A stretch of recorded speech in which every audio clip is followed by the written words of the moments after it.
എന്ന ജബലിൻ്റെ ഇടയിൽ കൂടതാ കാണു മദീനയ്ക്കായൊരു ഖമർ ഉദയം കൊണ്ടു.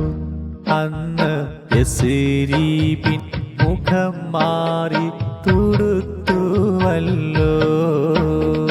റസൂലിൻ്റെ വരവോർത്ത് മനോരമ്യം മദീനക്കാർ അതിഥിയെ ലഭിച്ചുവെന്നഹങ്കരിച്ചു. ഏറെ പ്രതീക്ഷയാൽ മദീനക്കാർ മറന്നു പാടി. വിധായെന്ന ജബലിൻ്റെ ഇടയിൽ കൂടതാ കാണു മദീനയ്ക്കായൊരു ഖമർ ഉദയം കൊണ്ടു. അന്ന് യസ്രീബിൻ മുഖം മാറി തുടുത്തുവല്ലോ.